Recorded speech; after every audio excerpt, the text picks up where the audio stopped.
David, Yo, Stoic Nuvo here. We are live. nice. This is Intimate ZVX with Stoic. As an add-on, I'm not going to call this part of episode 12. It was just recorded during episode 12. We should say when it's recorded so that people know that the questions, if we do this again, will be after today. Since this is So. Intimate ZVX with Stoic's Q&A VOD, I decided to put on some intimate background music. What's playing? Cellos? Two cellos. This is With or Without You. Alright, so what we're going to do is we've compiled all the questions you guys asked from the thread. We are going to go through them. Maybe if I'm really bored afterwards, I'll go through and get the time of each question and how it's answered so that you can just look for your specific one. Mm-hmm. David, please make a Word file with each person's name. Sean. What? I love chocolate. Alright. Oh, good. So does my girlfriend. God damn it. Alright. Okay, so I'm going to start 10-minute timer right now. Let's go through as many questions we can get through in 10 minutes, and we'll see. We'll probably go over. Yeah. Alright, I'm just going to go one by one here. Okay. Alright, so question by 6XFPCS. Are you sure that's his name? It doesn't seem right. Yep, that's his name. 6X. Okay. Regarding your all-in +1 roach bling, what happens if you see a spine-heavy defense with infestors? I rely on a composition. Okay, so I know this question. He's basically asking a question regarding ZVZ, where a lot of the times I open roach, and then I build a lot of roaches, placed on a baneling nest, and do an all-in in which I turn all of my lings into banelings, and I do a big bust with the roaches and banelings, and then I stream lings in over and over again. And he's asking what happens if the attack basically meets resistance that's directly made to counter it. So the first thing he asks is a defense with infestors and spine crawlers. An attack of roaches and banelings is meant to be a very early all-in or a very early aggressive push. A defense with anything to do with infestors is very, very mid to late game. If your push is happening when he already has infestors out, it will guarantee it will 100% fail, but it just means your push is way, way, way too late. Yeah, he shouldn't be able to get infestors out if you're doing an all-in.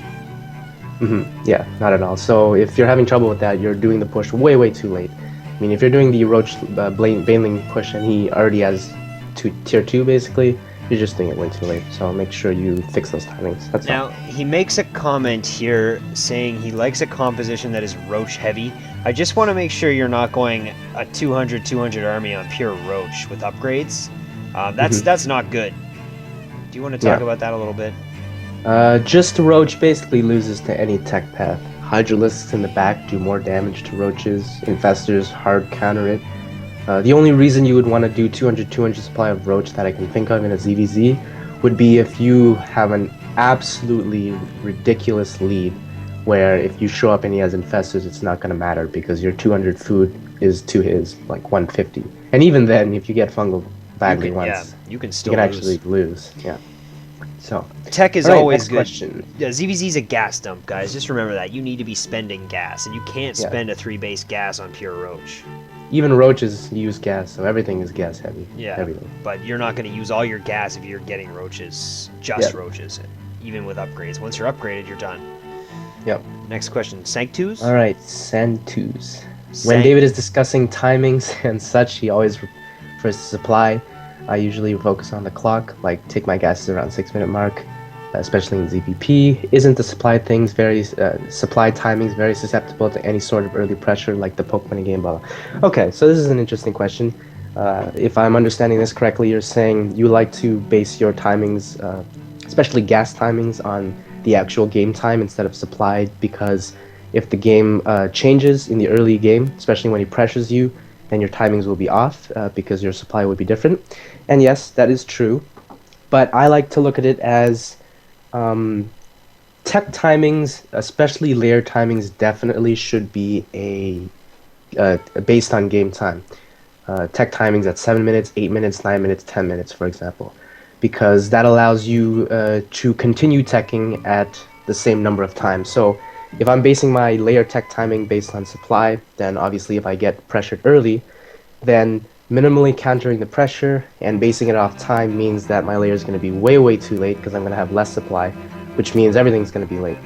But basing things like when I take my gas, especially when I open gasless in ZVP and ZVT, I think is better because if the game is going as planned, then if he's playing standard to what your build is used to facing, timings are fine based on supply. Whenever your supply changes because you have to build units or you're losing units, it's because he's changing his build from what you're used to playing. So say I normally take my gases in ZVP at the 41 food, and this is assuming that nothing is coming to me at the 41 food. All I have to do is build drones. All of a sudden now the game changes, he sneaks 5 zealots and walks them across the map. So now when I'm at like 32 supply, instead of building nothing but drones, I build nothing but lings. So if I go by time and take my gases at the same time that I did the original game, then I would be taking my gas with almost 10 drones less. So it would really screw up your saturation, especially for gas timings, to have 27 drones instead of say 37, and then to take 2 gases, and then now you're operating off of 2 Vespene geysers on 3 bases, and you're losing 6 drones to gas, so you're really only operating on 21 drones. So that's the reason why I think basing especially gas timings off of supply is a lot better. Not really supply per se, but it's basing it off of your drone count, which is really what these gas timings are based upon. I would want to take my gases as early as possible, but obviously the drone count doesn't let me do that. So if you're watching like Nexus timings or the time when he moves down his ramp, that can go a lot by time, because I kind of go like, I know if a Protoss doesn't move down his ramp and take his Nexus by 6 minutes, then I'm looking at some tech if he hasn't expanded yet. But that being said, say that same game as the Protoss player happens that way, but he sneaks 4 lings in and he kills 4 probes. You can't take your Nexus at the same time, because supply in this regard is based on your probe count, and that really defines what you can afford. So that in that regard, that's how I like to base things off, more of a supply thing, and more specifically more of the drone count, which is basically supply. So same thing. Okay, next question. Umpteen ZVZ can't end long games in my favor.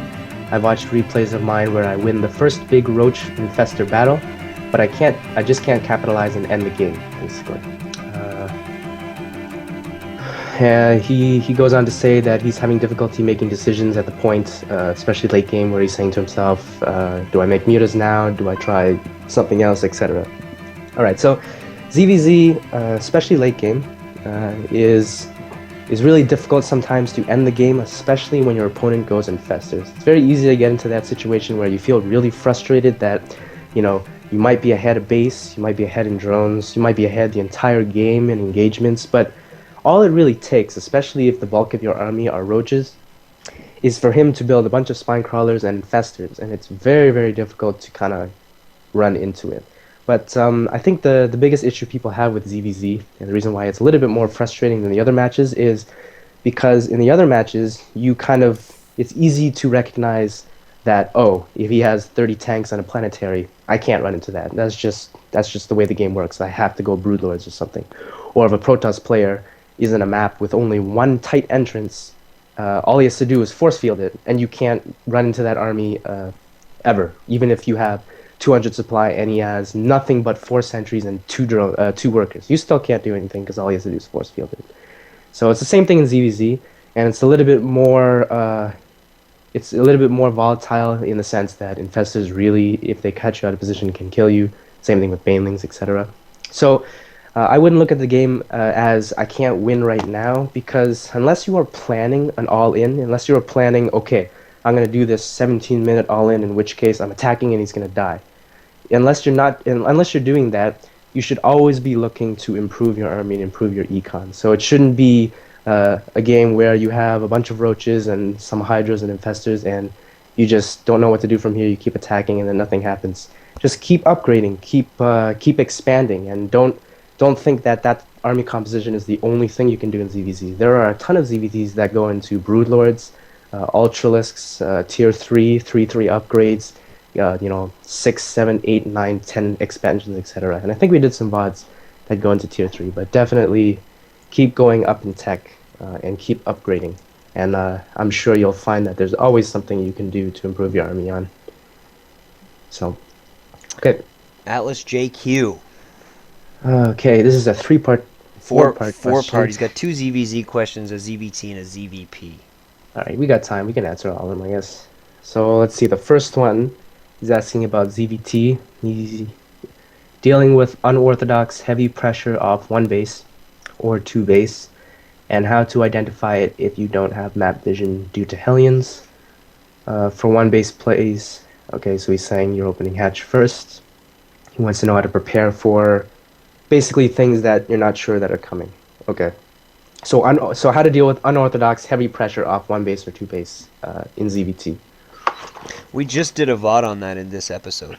Yeah, we did a little bit of it's hard to go through everything in ZVT. If you can be a little bit more specific on what you're having trouble with, it would really help. Well, there's a later question from Harry. Basically, we're going to talk about popular Terran openers and how to tell what they're doing from what you're scouting. So we can go. We'll kind of go into that later. But this one, I would just recommend you watch the VOD from today that we did against Jack Bauer on Metalopolis. He goes 2 racks all in into 5 racks, and that's really hard to scout, but it can be done. You just really need to pay attention. Let's see this ZVZ one. Where I tend to fall apart is when I hatch first and the opponent does heavy all-in Zergling Baneling pressure. Okay, so this is perfect. Also this week, this is what, week 12, I think? Oh man, we nailed this guy's questions.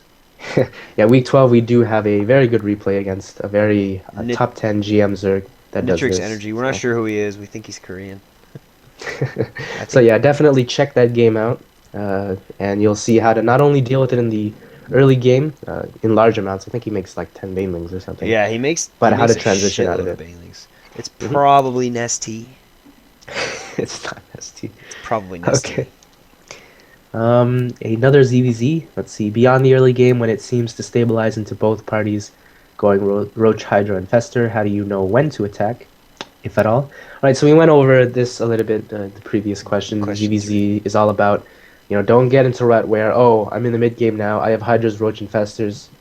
I just got to end the game. No, see, that mindset is only good if you are doing a very specific strategy designed to do some kind of a push or all-in at a certain time. Otherwise, you never stop macroing, you never stop upgrading, you never stop going up and up and up in tier, you never stop expanding. That's the point of the game. So keep expanding, keep upgrading. I guarantee you will never find a tech path where you just reach it and you're like, okay, I can't do anything yet. Unless you are 3-3 upgraded on Flyers, Ground, you have every single tech in the game, you have all the expansions in the game, you have all the defenses in the game, you have all the units in the game. I mean, that usually doesn't happen. So definitely there's always something to do. If the game hasn't ended yet, send us the replay. That's weird. Yeah. Oh boy, it's going to be like a 3-hour game on Terminus Re. Yeah. One thing I want to point out, late game ZVZ, when you do decide to fight, if you're on a 200 army, pull 3 roaches out and send them to a far expansion. That becomes so annoying. You start killing their drones, you kill their gas saturation. That's how you get little advantages like that. 3 roaches is not going to make a difference in a 200 army, except if you kill a bunch of drones. Especially if you know that you have an army lead. Definitely don't have to use your entire army to kill a little tiny army. So, okay, ZVP, the emergency of a Forge Fast Expanded to double Stargate. As an effective deterrent of Mutas versus Protoss. What are the right plays here since double Stargate doesn't necessarily threaten our third? If they go double Stargate, should we be thinking bust them or take fourth and get huge? Okay, so there are a lot of double Stargate builds. You have to be a little bit more specific. I'm gonna go over the ones at the top of my head that I think are the most popular and the strongest. One, obviously, is a double Stargate designed to just kill you because of the sheer surprise, just the sheer surprise of the double Stargate. 5 Void Rays in your base. Yeah, usually that's a huge count of Void Rays, maybe 4, 5, even 6, usually hidden, and then they move out at the same time. That, of course, isn't all in, and that's meant to surprise you, so if you can kind of guess that it's coming, have a spore at each base. Then when you see it move out, start building more spores. Another double Stargate would be a double Stargate designed to do an all-in with sentries and zealots and stalkers. They just make 2 Stargates so that they can pump out the Void Rays faster, so the push can be a little bit faster. Now against that, it's not really, again, a matter of what you're transitioning to in Tier 2. It really depends on how the game plans out. You just need to counter that first, so that's going to be Queens, Spores, and you definitely want a few Roaches in the mix so that Zealots don't overrun you. David, let's say you sack an Overlord into that base and you see those 2 Stargates both being chronoed right away. What's the first thing you're going to do? Well, usually you're scouting this at about 7, 8, 9 minutes. The first thing I want to do is drone up like a complete madman. If someone told me that they were going Stargate every game, I would try to shoot up to 75 drones as soon as possible. I wouldn't even build a unit. And the reason is because that tech path, even if it is prepared to do an all-in, those Void Rays can't really do anything. Like, you don't want 2 Void Rays to show up to your base and you to have Lings and Roaches. It doesn't make any sense. You want to have nothing but a huge pack of drones with the defense against the Stargate units, obviously, the Queens and the Spores. And then as soon as you finish saturating happily at whatever number you're reaching, drone-wise, then you can start building your units. And in terms of transitional games, if people are going double Stargate to just kind of have control over the map, it doesn't really make sense that you would do this play with double Stargate, because it just makes it that much more difficult to transition into something else. If they were just staying on Stargate, it would be very difficult for them to win the game. It would be very difficult for them to take a third. And the reason why, it's because when you see double Stargate, the first thing you do is you have an amazing drone count. If you're on equal drone counts and you went double Stargate, something's wrong. You're definitely losing that game. If he just stays on Stargate, what I usually want to do is make sure I have huge... I drop 2 Spores in each base as soon as I scouted. You think that's the right play? And then I queue up Queens in every hatchery I have while droning. It really depends. 1 is enough if he's... It depends on how many units there are. Okay. I mean, you just want to minimally counter it. If he has 4 Void Rays, I want 2 Spores. But if he's only going to send 2 Void Rays and a bunch of Phoenixes, then the little number of Spores I build, the better. Back to my point, when he's going double Stargate, you always want to have units that give you map presence around the map that Void Rays and Phoenixes are really bad against. So the obvious choice is Lings. They allow you to scout whether he's taking a third behind it. They also give you map control because you can run them around the map and act as Zelnaga caverns. Sorry, towers. And he can't do anything about all the Lings because Void Rays take forever to kill Lings. So if he tries to transition into Colossus from that, the absolute best transition in my opinion is to just build straight into a Spire. So you can, if he doesn't build enough Phoenixes, you can go Mutas.